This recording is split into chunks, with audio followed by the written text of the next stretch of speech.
warahmatullahi wabarakatuh.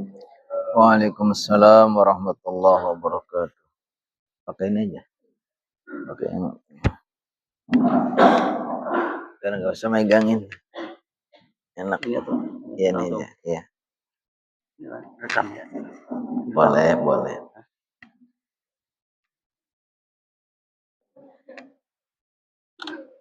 Selfie dulu. Bismillahirrahmanirrahim. Assalamualaikum warahmatullahi wabarakatuh. Alhamdulillah alladzi hadana lil Islam wal iman. Alhamdulillah alladzi khassa ba'd ibadihi bit ta'ati wa ba'dahum bil asyan. Asyhadu an la ilaha illallah wahdahu la syarika lah wa asyhadu anna Muhammadan 'abduhu wa rasuluh. Arsalahu bil huda wal furqan. Allahumma shalli wa sallim wa barik wa an'im ala man unzila alaihi al-Qur'an sayyidina wa maulana Muhammad wa ala alihi wa ashabihi wa ansarihi wa junudihi alladhina tamassaku bi ashrafil adyan. Amma ba'du, yaqulu Allah ta'ala fi kitabihil karim, subhanaka la ilma lana illa ma 'allamtana innaka antal alimul hakim. Rabbi shrah li sadri wa yassir li amri wahlul 'uqdatam min lisani yafqahu qawli. Allahumma inna nas'aluka 'ilman nafi'a wa rizqan thayyiban wa amalan mutaqabbala. Hadratal mukarramin wal mukarramat, seluruh jamaah Bapak Ibu, adik-adik yang soleh solehah semua insyaallah. Wabil khusus kepada para tokoh di sini, urus DKM, Bapak Haji, Ibu Hajah, yang tidak saya sebut satu persatu, tidak mengurangi rasa taklim saya, hormat saya kepada orang-orang baik, orang soleh, orang-orang yang Allah pilih untuk menjadi hamba-hamba yang selalu istiqomah di dalam kebaikan. Mudah-mudahan keistiqomahan kita di dalam beramal saleh ini terus berlanjut ya, tidak lekang, tidak berhenti karena kondisi keadaan tertentu, tapi istiqomah. Istiqomah itu artinya ajek ya, terus ya sampai akhir hayat. Karena kebiasaan-kebiasaan baik yang kita lakukan waktu hidup ini akan nanti juga sama dengan saat kita dalam kondisi kematian. Nah, yang kata Rasulullah SAW bersabda, man 'asha 'ala syai'in mata 'alaihi wa man mata 'ala syai'in wu'ita 'alaihi. Siapa yang hidupnya membiasakan sesuatu, maka nanti saat matinya juga seperti itu. Sebagaimana ketika dia nanti matinya dalam keadaan seperti itu, nanti dibangkitkan seperti itu. Artinya kebaikan amal-amal saleh yang sudah kita istiqomahkan ini akan sangat berdampak kepada bagaimana kita menghadap Allah ketika datang ajal. Ya, insyaallah semuanya mudah-mudahan husnul khotimah. Semuanya menjadi orang-orang yang husnul khotimah. Ada satu hasil semacam survei atau semacam penelitian ya. Jadi ada seorang yang dia tugasnya mendampingi orang-orang mau sakaratul maut. Kalau di rumah sakit tertentu itu biasanya dia punya ustadz yang di situ tugasnya kalau ada pasien yang sudah parah itu mau meninggal, biasanya itu diundang ya untuk mendampingi. Apa tujuannya? Supaya dia itu membimbing mengucapkan kalimat tauhid, mengucapkan la ilaha illallah Muhammadur Rasulullah. Ini menurut dia itu diteliti dari 100 orang itu yang bisa mengikuti itu hanya 7. Jadi sedikit itu. Jadi 100 orang, 7 lah yang mau dibimbing kemudian dia mengucapkan. Yang lain kebanyakan ada yang nolak, ada yang nggak respon. Ya, tergantung kebiasaannya ya. Kalau di dunia nggak pernah beramal soleh, ya disuruh mengucapkan la ilaha illallah dia nggak mau. Tapi kalau kita insya Allah temuan kepada Allah, kita selalu sholat. Di dalam sholat kita ucapkan asyhadu an la ilaha illallah wa asyhadu anna Muhammadar Rasulullah. Mudah-mudahan Allah mudahkan. Makanya kita bersyukur, selalu bermohon kepada Allah, mudah-mudahan Allah berikan istiqomah. Kita sedang mengkaji tentang sholat ya. Terakhir kita sudah membahas tentang waktu-waktu sholat, sudah dibahas. Kemudian yang tidak kalah penting adalah bahwa ada orang-orang yang memang baik itu sengaja dia tidak sholat sehingga kelewat waktunya, atau ada orang yang karena ada uzur sehingga dia tidak sholat sampai kelewat waktunya sudah berlalu. Maka orang-orang yang ketika sholatnya itu ditinggalkan atau tidak terlaksana dalam waktunya yang sudah ditentukan, maka dia harus mengganti, disebut dengan mengqadha. Karena Allah SWT berfirman, inna salata 'alal mu'minina kitaban mawquta. Sebenarnya salat ini untuk orang mukmin itu sudah ketentuan yang sudah ditentukan waktunya. Nggak boleh kurang sedikit pun, nggak boleh lewat sedikit. Kalau belum waktunya kita memaksakan sholat yang nggak sah, atau sudah lewat waktunya juga tidak sah. Tapi di sini ada kondisi di mana karena kelewat waktu, kemudian bagaimana sikapnya kita? Kita disebutkan mengqadha sholat. Namanya qadha'us sholatil faitah. Qadha'u mengqadha sholat-sholat yang sudah berlalu atau yang kelewat. Al-qadha' lughatan al-hukmu wal ada. Istilahan fi'lul wajib ba'da waqti. Jadi qadha secara bahasa itu artinya menghukumi atau melaksanakan secara bahasa. Secara istilah itu melakukan kewajiban yang telah lewat waktunya.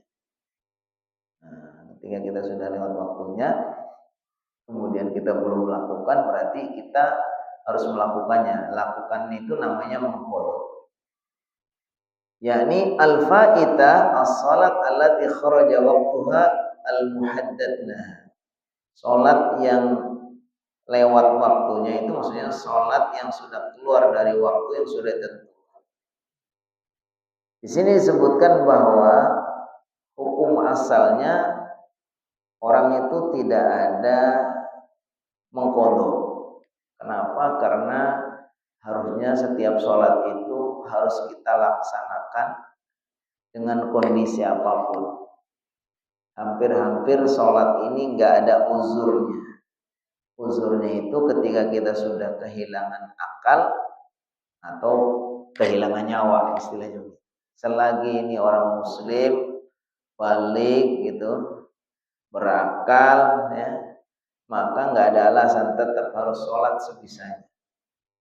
Tapi ketika orang itu ada uzur, ya tadi uzurnya baik itu karena lupa, betul nggak ingat sama sekali, atau waktu sudah habis lewat, atau karena memang kondisi tertidur, atau apa saja yang secara syariat itu dibenarkan sebagai alasan yang dibenarkan.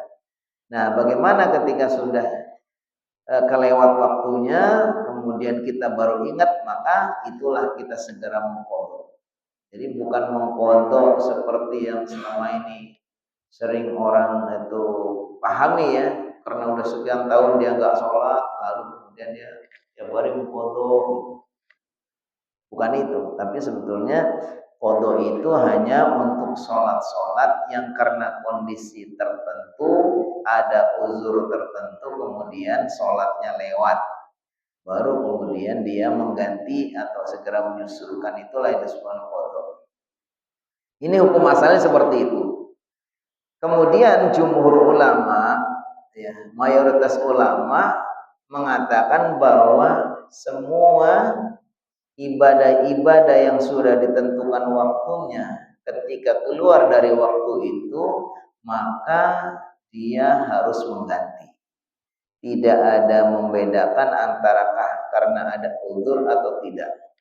Nah, jadi kesimpulannya karena para ulama memahami ya baik itu karena uzur atau karena tidak ada uzur, tapi karena dia harusnya dilakukan pada waktu tertentu, sampai waktunya itu tertentu habis dia belum melakukan, maka harus diganti. Alasan mereka apa? Ya kalau utang kepada sesama saja harus diganti ya, apalagi utang kepada Allah. Ini jumhur itu maksudnya mayoritas para ulama. Jadi kesimpulannya ya kita harus mengqadha. Kesimpulannya seperti itu.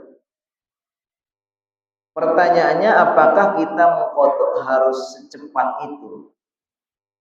Apa boleh ditunda-tunda kalau kita sudah lewat waktu belum melakukan sholat? Apakah boleh ditunda atau harus sesegera mungkin? Maka di sini disebutkan yajibu ala man fatahu shalah an yaqdiyaha 'alal faur.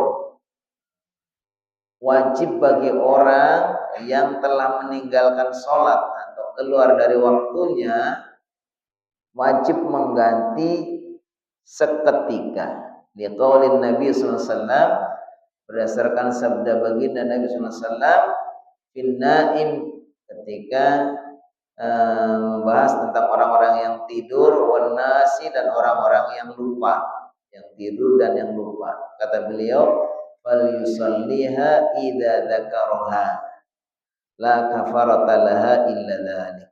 Jadi man nasya 'anis shalah, siapa yang lupa dari salat, atau nama atau tidur, karena fal yusalliha idza dzakaraha. Kalau ada orang lupa atau tertidur sehingga waktu sholat itu lewat, maka dia harus mengganti seketika itu. Maksudnya segera dia begitu ingat bahwa dirinya belum sholat, segera persiapkan, segera berwudu, kemudian pakai untuk aurat pakaian yang untuk sholat, kemudian dia segera sholat. Wal muradu bil faur, yang dimaksud di sini al-faur yaitu seketika, al-faurul adi alladzi la yu'addu mufridan, wa hadza madhhabul malikiyah wal hanabilah. Yang dimaksud seketika ini bukan juga di luar kewajaran, tetap saja harus ya nggak boleh kemudian tergesa-gesa banget sampai akhirnya tidak sempurna. Maksudnya di sini seketika yang wajar, sehingga tidak pantas atau tidak disebutkan sebagai orang yang menunda-nunda. Ya mungkin kalau dikatakan terlalu segera banget dalam artian sampai tidak wajar juga enggak. Tapi kalau namanya dibuat antar aja deh, udah tajur waktunya udah lewat, ya enggak juga. Jadi sedang, ya kan. Wa dhahabal Hanafiyyah wa Syafi'iyah ila istihbabil faur. Tapi kalau menurut Imam Hanafi dan Imam Syafi'i, hanya akan disunahkan segera mengqadha. Sunahkan saja. Kalau mau dia agak ditunda pun tidak apa-apa. Nah, ini berdasarkan dalil dari baginda sallallahu alaihi wasallam.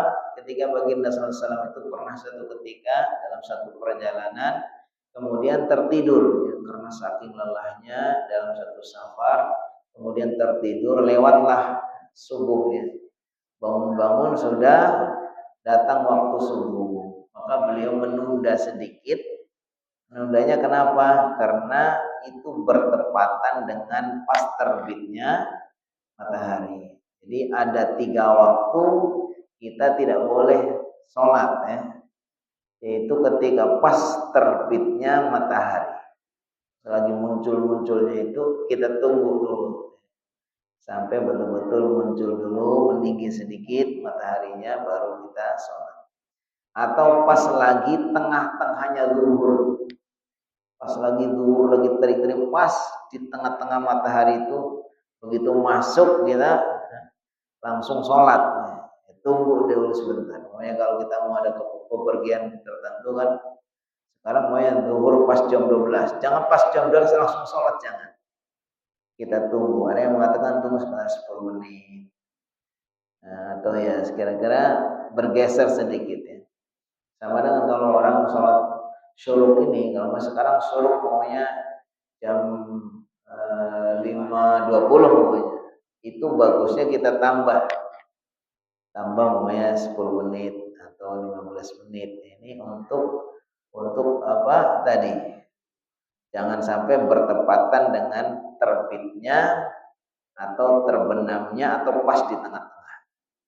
Yang ketiga adalah yang dilarang sholat juga pas lagi terbenam.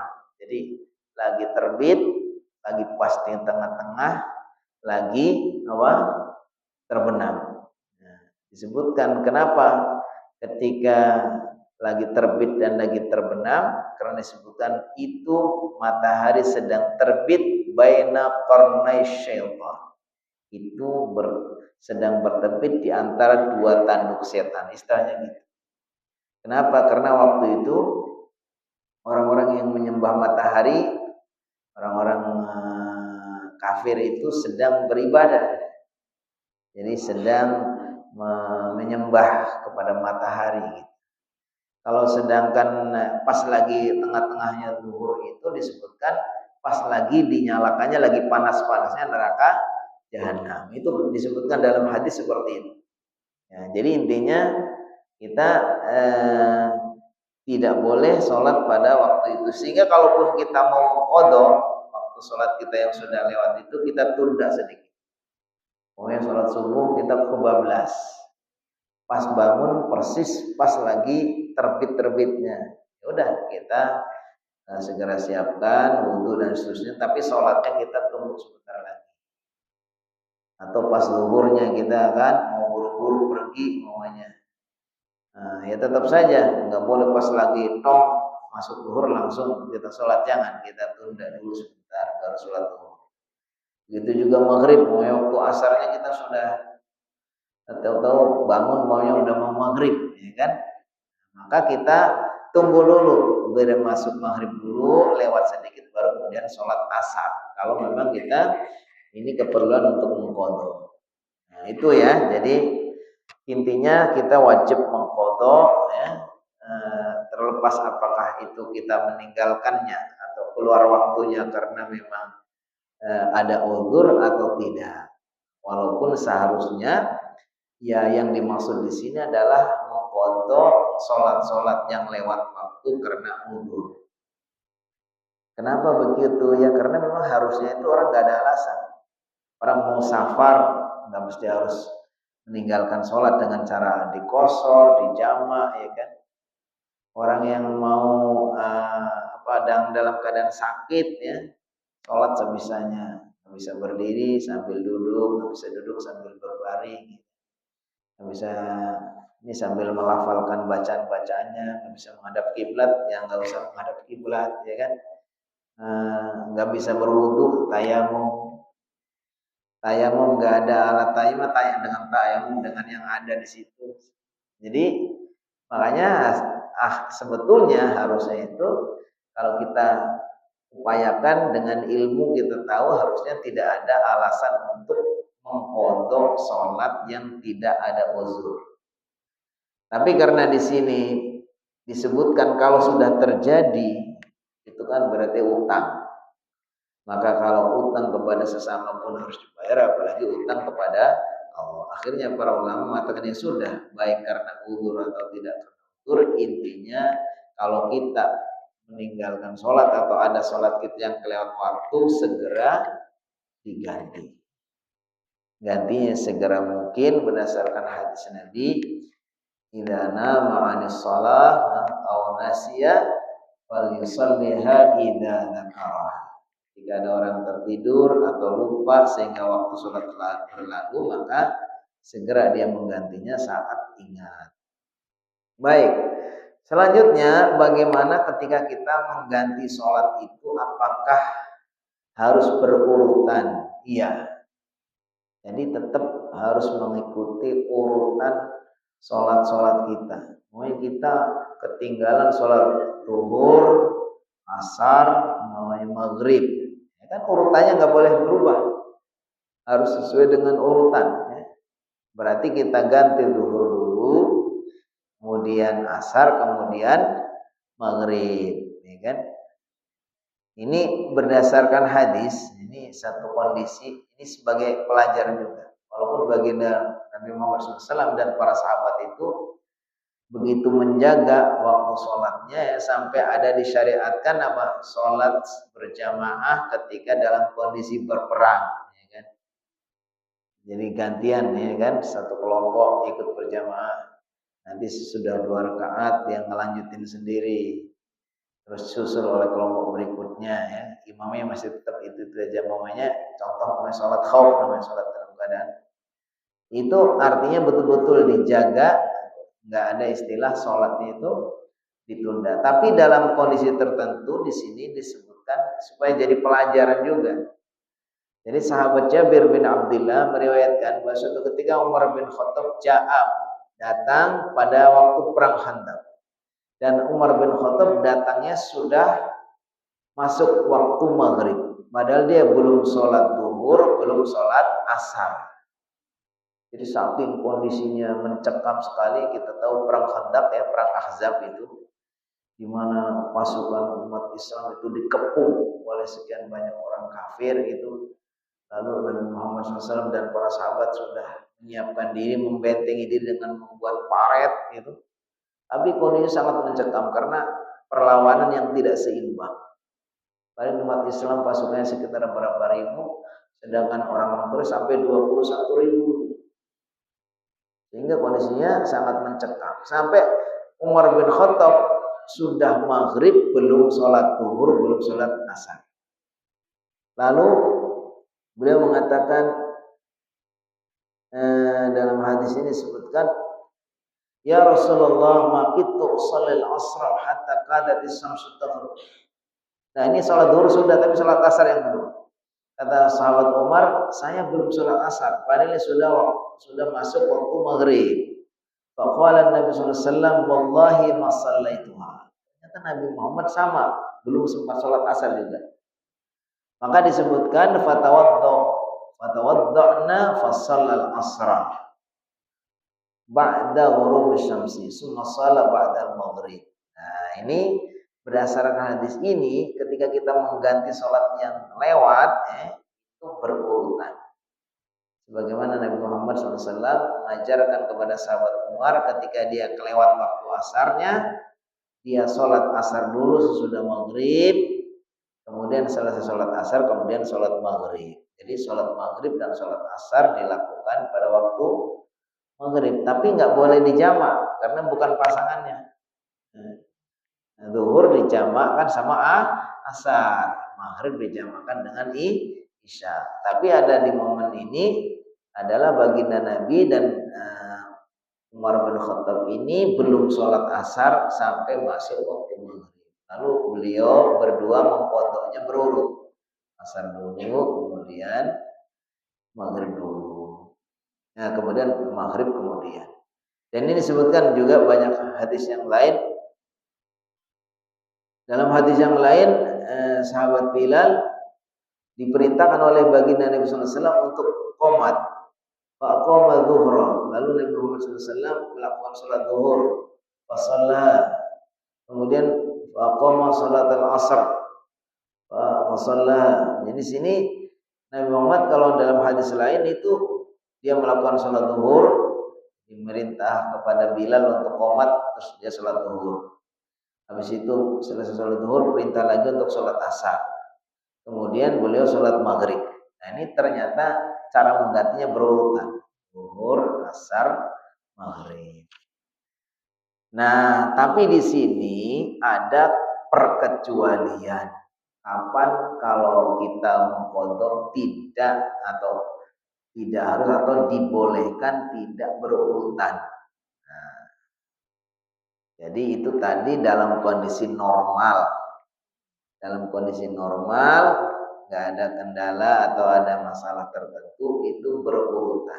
Tapi dalam kondisi tertentu ternyata dibolehkan. yasqutu bihi at-tartib, tidak harus urutan. Kapan? Diqi waktu sholat al-hadirah, itu ketika waktu sholat yang hadir sudah sempit sekali. Contoh, saya belum sholat zuhur, sementara ini umpamanya sekarang asar jam 3, sudah hampir jam 3, waktunya tinggal 5 menit ya, tinggal 5 menit belum sholat zuhur. Kalau saya paksakan, bukan itu. Jadi contohnya maghrib. Contoh maghrib. Sudah maghrib, mau maghrib ya.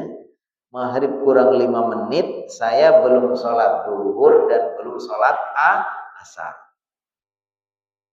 Jadi kita ada 2 sholat yang belum dilakukan. Tadi apa? Sholat zuhur dan sholat asar. Tapi kita tinggal punya waktu hanya 5 menit. 5 menit kemudian kita akan masuk maghrib. Kalau kita lakukan secara berurut, kita ganti zuhur dulu, maka zuhurnya itu bisa terlaksana, tapi itu juga sudah waktu asar. Sementara selesai waktu zuhur sudah masuk, selesai sholat zuhur sudah waktu maghrib, asarnya belum dilaksanakan. Maka kalau gitu berarti nanti akan menjadikan 2 sholat ini kedua-duanya keluar dari waktunya. Zuhurnya udah keluar dari waktu zuhur karena waktu asar, nanti sholat asarnya juga akan keluar dan dilakukan di waktu maghrib. Maka kalau begitu nggak usah berurut. Kita prioritaskan, kita dahulukan sholat yang waktunya hak itu adalah sholat asar. Jadi kalau menjelang maghrib 5 menit lagi, itu kan waktu asar, berarti kita dahulukan waktu sholat asarnya, baru kemudian zuhurnya kita lakukan sesudah masuk maghrib. Kira-kira paham ya ini ya?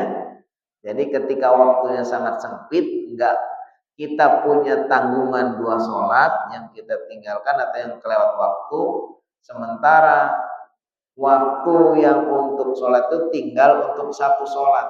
Maka kita dahulukan sholat yang waktunya dilakukan saat itu, waktu hadirnya. Yang kedua, fawatul jamaah.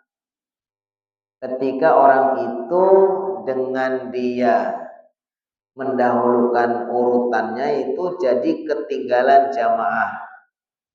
Maka kalau seperti itu kita juga tidak usah urutan. Contoh, saya belum sholat zuhur. Nah, tiba-tiba saya masuk ke masjid imam sudah lagi sholat asar. Saya sholat zuhur, terus kemudian sholat asar. Kan urutannya harusnya zuhur dulu, kemudian asar. Bagaimana kalau begitu? Apakah kita maksa sholat zuhur dulu, kemudian nanti asar, jamaah asar, atau gimana? Kalau kayak gitu kita bisa-bisa nggak dapat jamaahnya. Maka kalau begitu berarti gimana? Kita langsung ikut berjamaah. Bisa langsung ikut berjamaah, kita berarti sholat asar. Jadi niat sholat asar berjamaah dengan imam. Biarkan zuhurnya udah nanti tunda dulu. Selesai sholat berjamaah asar dengan imam, baru kemudian sholat lagi menggantikan zuhur. Jadi ini untuk mengejar jamaah. Ini opsi yang pertama. Opsi yang pertama, boleh kita langsung ikut sholat asar berjamaah dengan imam di situ dengan menunda sholat zuhurnya karena kita ngejar jamaah. Tapi ada opsi yang kedua yang ini sebetulnya malah lebih bagus karena tetap dapat jamaahnya dan tidak meninggalkan urutannya, dan urutannya tertib. Jadi gimana? Kita langsung gabung ikut sholat jamaah asar, tapi kita niatnya sholat zuhur. Berarti di sini ada perbedaan niatnya imam dengan niatnya makmum. Boleh nggak kayak gitu? Imamnya niat sholat asar, dan memang sholat asar kemudian kita ikut berjamaah niatnya sholat zuhur, boleh nggak? Boleh. Ketika yang sifatnya lahiriahnya itu sama, itu boleh. Karena yang diwajibkan itu mengikuti kepada imam itu dalam hal-hal yang sifatnya lahir. Imamnya takbir, kita ikut takbir. Imamnya ruku, kita ikut ruku. Sujud, itu dalam hal yang lain. Makanya kata Rasulullah SAW, innama ju'ilal imamu illa liyutamma bihi. Imam ini dijadikan pemimpin supaya diikuti. Tapi yang dimaksud di sini ngikutin dari sisi yang lahiriah. Idza kabbara fakabbir. Kalau imamnya takbir kamu ikut. Wa idza raka'a farka'. Kalau imamnya ruku kamu ikut ruku gitu. Tapi niatnya boleh beda. Kenapa? Innamal a'malu binniyat wa innamal likulli imri'in ma nawa. Orang itu akan mendapatkan sesuai dengan niatnya. Benar itu imamnya itu sholat asar. Ya dia niat asar, tapi saya makmum niat sholat zuhur. Maka bisa solusinya tadi. Berarti kalau yang kita pilih opsi kedua ini justru kita dua-duanya dapat. Jamaahnya juga dapat, urutannya juga dapat. Kamu baru selesai jamaah asar, kemudian bangun lagi untuk sholat asar. Baik ya, itu kedua, yaitu orang boleh tidak urutan apabila mengejar jamaah. Yang ketiga, fawatu ma la yumkinu qada'uha ala wajhil infirad ka salatil jum'ah. Termasuk tidak usah urutan juga kalau orang itu akan ketinggalan atau orang itu tidak mungkin bisa mengkodoknya secara sendiri. Kenapa itu dia harus ngejar walaupun nggak urutan, seperti orang seperti Jumat. Umpamanya ada orang belum sholat subuh. Tiba-tiba dia ingat bahwa dia belum sholat subuh itu sudah sedang menjelang waktu Jumatan atau sudah menjelang sholat Jumat. Nah, ini berarti berlaku untuk orang laki-laki ya. Kalau ibu-ibu kan nggak wajib Jumatan. Kalau orang laki-laki, jadi syarat orang Jumatan itu adalah seorang muslim, baligh, berakal, kemudian merdeka, bukan hamba saya, kemudian mukim. Mukim itu maksudnya bukan dalam kondisi safar. Jadi harus laki-laki ya, laki-laki, muslim, baligh, berakal, kemudian mukim, itu tidak dalam keadaan kesalahan. Kalau orang ini 5 hal ini dipenuhi, berarti dia wajib Jumatan. Tiba-tiba dia mau Jumatan, ingat bahwa belum sholat subuh. Bagaimana kalau seperti itu? Apakah dia sholat subuh dulu kemudian baru Jumatan? Kalau gara-gara sholat subuh dulu kemudian dia Jumatannya itu lewat, maka gak usah pedulikan urutannya. Kejar dulu ikut Jumatan. Kenapa? Karena Jumatan ini sholat yang tidak bisa dilakukan secara sendiri.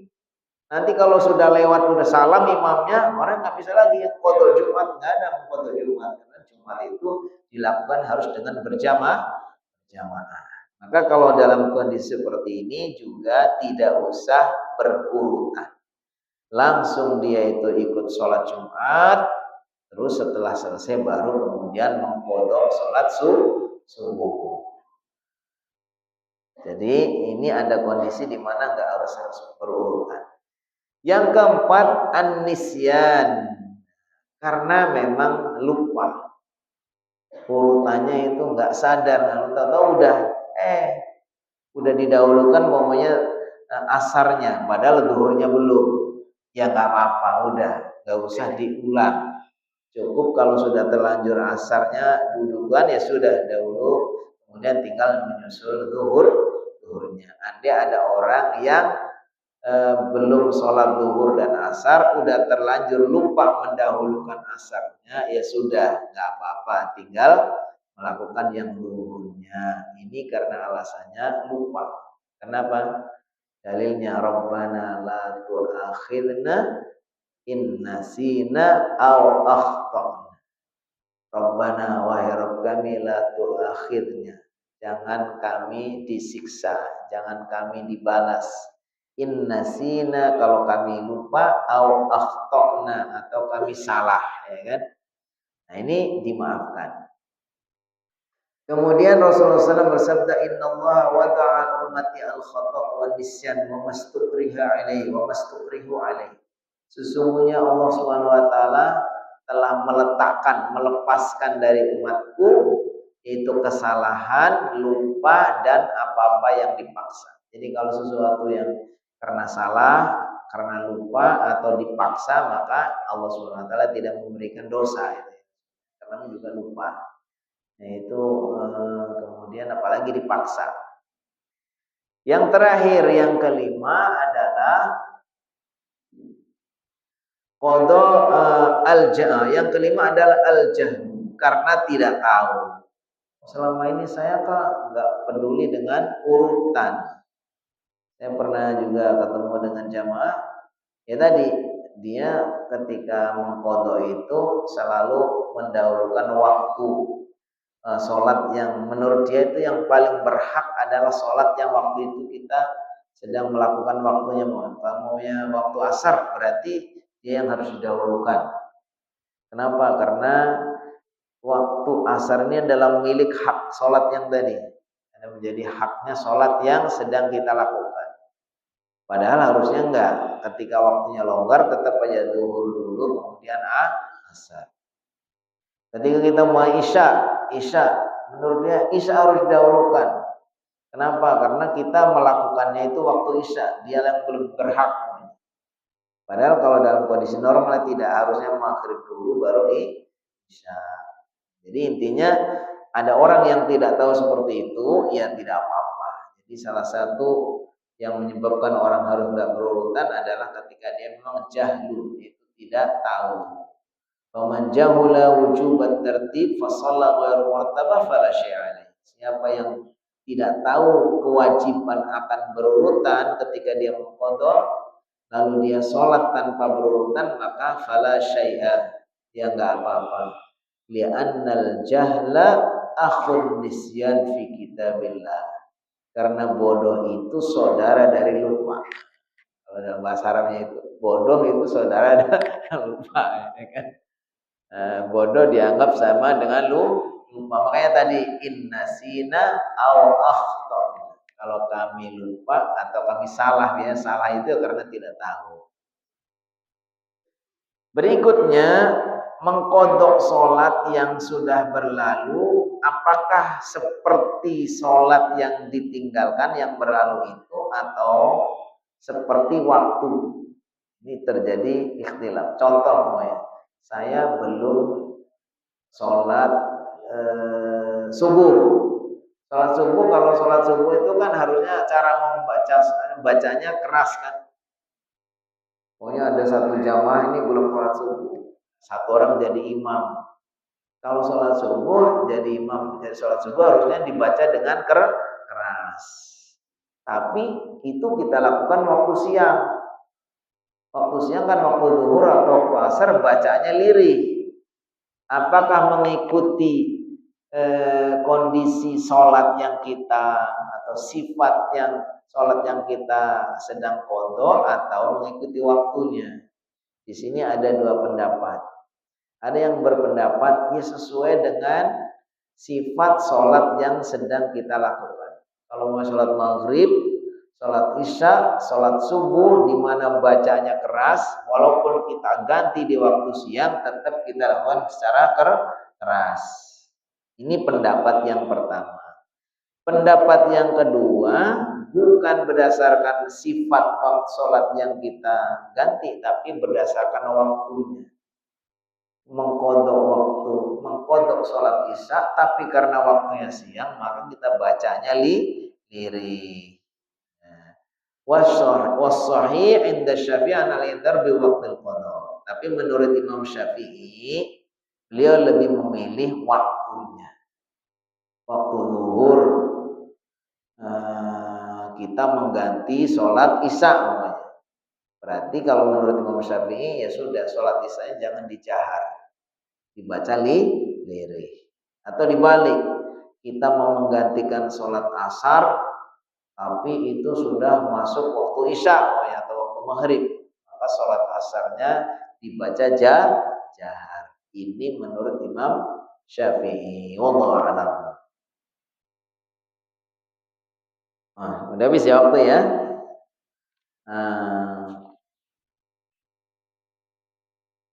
Sedikit lagi ini ada qada sunan ar-rawatib, mengqada salat-salat sunnah rawatib. Yusra'u qada sunnah rawatib idza fata waqtu fi ashahih ulama. Disunnahkan mengqada salat-salat sunnah rawatib ketika waktu sudah berlalu. Ini menurut pendapat para ulama yang lebih sahih. Wasaya tibamu farqan famati. Jadi kalau maunya kita biasa sholat rawatib, qobliyah, ba'diyah, ya kan, kemudian kita kelewat waktunya, maka kita mengqadha. Boleh kita gantikan itu. Termasuk ada yang penjelasan mengqadha rawatib qobliyah subuh. Jadi ada orang datang ke masjid belum sempat sholat qobliyah subuh, atau udah datang waktu subuh langsung qomat. Ya, itu boleh kalau kita nanti mau mengganti. Bahkan menggantinya sudah sholat subuh pun boleh. Walaupun secara umum tidak ada sholat sunnah dari setelah sholat subuh sampai terbit matahari, tidak ada sholat sunnah ba'da asar sampai terbenam matahari. Tapi ini jangan dibiasakan gitu. Kalau mau sekali dua kali kondisi tertentu ya. Karena ada jamaah yang saya perhatikan itu di satu tempat itu sering banget gitu. Sering banget mengqadha sholat rawatib qobliyah subuh. Kan enggak enak juga gitu. Dan kelihatannya juga enggak enak itu, orang itu apa karena enggak tahu, karena suka ada orang yang memang karena tidak tahu. Kan nggak ada sholat sunnah ba'diyah subuh, nggak ada ba'diyah asar. Kadang-kadang karena saking rajinnya ada gitu, diadain sendiri gitu kan. Wallahu a'lam bishawab. Ini barangkali yang kita kaji. Insyaallah yang akan datang masih terkait dengan waktu-waktu sholat itu. Tadi kapan waktu-waktu tidak dibolehkan sholat sunnah. Ini nanti kita akan baca pada pertemuan berikutnya. Wallahu a'lam. Baik, waktu juga yang membatasi kita sambil menunggu syuruk agak tua sedikit, syuruknya agak tua, ya boleh apabila ada yang mau sharing bisa menambahkan, bisa menyampaikan sesuatu, bisa bertanya, dipersilahkan. Nah. Oh silakan Ibu, Masya Allah, silakan Ibu.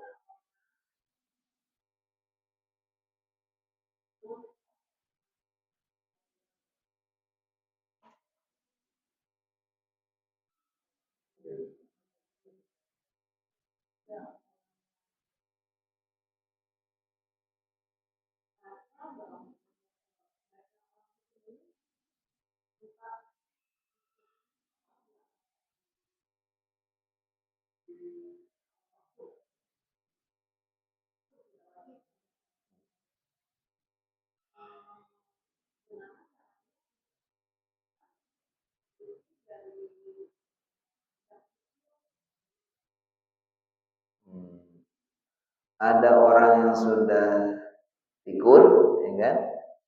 Tapi dia masih mau sholat. Bagaimana supaya sholatnya sah, supaya dia bersih gitu ya? Ayan-ayanan, ayan. Anyang-anyangan, oh ini sakit anyang-anyangan. Ya. Jadi orang-orang yang Allah uji dengan penyakit beser, ayang-ayangan, atau orang yang istihadah yang terus selalu dia itu najis terus dalam artian keluar terus itu, maka itu dikategorikan sebagai orang-orang yang ugur. Orang yang ugur. Maka ketika datang waktu sholat, segera dia sebisanya bersih-bersih, ya kan, bersih-bersih, pakainya dia tak yakini dia karena kotor, segera dibersihkan, segera diganti. Bahkan walaupun dia sudah diganti, segera diganti, segera wudhu, sudah ganti. Kalaupun dia belum sholat sudah netes lagi, sudah keluar lagi, ya maka tetap aja dia lakukan sebisa. Sama dengan orang yang istihadah itu yang pokoknya pendarahan terus datang waktu sholat, jadi memang harus menunggu waktu sholat dulu. Begitu waktu sholat datang, segera dia itu menyiapkan untuk sholat sebisanya, ya pakaiannya diganti dan seterusnya, berwudu, kemudian sholatlah. Itu sholatnya sudah dianggap ya memang seperti itu. Begitu juga kalau umpamanya orang yang diuji dengan tadi beser apa saja. Jadi yang penting ya ketika dia itu sudah masuk waktu, segera dia menyiapkan. Walaupun dia umpamanya belum sempat sholat, dia belum selesai sholatnya sudah najis lagi, nggak apa-apa. Tetap dia lakukan karena dalilnya apa? Fattaqullaha mastata'tum. Bertakwalah kepada Allah semaksimal yang kamu bisa. Atau disebutkan ad-daruratu tubihul mahdhurat. Sesuatu yang darurat itu menyebabkan yang tadinya nggak boleh menjadi boleh. Hukum asalnya yang nggak boleh orang sholat dalam keadaan najis. Tapi ketika ada uzur yang nggak bisa dia kecuali harus seperti itu, maka tidak apa-apa. Lakukanlah semaksimal yang dia bisa. Selebihnya dari itu apa? La yukallifullahu nafsan illa wus'aha. Allah tidak menuntut di luar kesanggupan hambanya. Ya sudah, lakukan sebisa. Itu Ibu ya.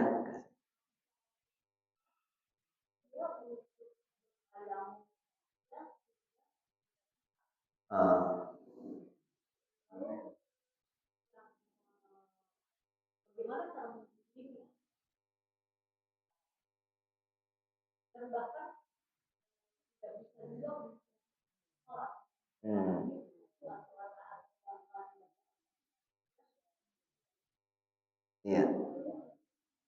Ya, sebetulnya ketika orang itu batas akal inilah sebagai batas taklif. Seorang hamba itu kenapa disebut dengan mukallaf? Mukallaf itu orang yang kena beban syariat. Dia punya tanggung jawab untuk ini, untuk itu, wajib ini, wajib itu, meninggalkan itu. Itu karena dia masih punya akal.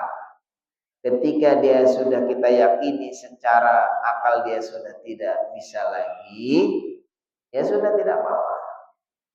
Ya, jadi Allah sudah angkat pena dari 3 orang tadi. Orang yang lupa, orang yang tidur, atau kalau anak-anak sampai dia balik, kalau orang gila sampai sembuh, termasuk di dalamnya katanya orang ayanan apa orang yang sudah pikun itu sudah tidak dianggap. Anggap saja itu dia sebetulnya sudah udah Allah sayangi dengan apa? Dibebaskan dari beban-beban syariat. Yang dituntut itu dulu sebelum dia pikun. Jadi kalau orang gila atau orang pikun itu yang dianggap itu adalah ketika dia masih sehat. Selebihnya itu sudah kalau dia melakukan kebaikan juga sudah pahalanya sudah sebelumnya gitu kan. Kalau dia melakukan kejahatan pun sudah tidak dosa. Saya ingat dulu ada punya saudara itu. Punya saudara itu di zaman itu suka kumat gilanya itu kayak penyakit gila tapi ini kumat-kumatan gitu. Kalau sudah lama dia tahu nanti dia kumat gilanya sekitar sebulan. Habis itu dia sembuh lagi biasa lagi.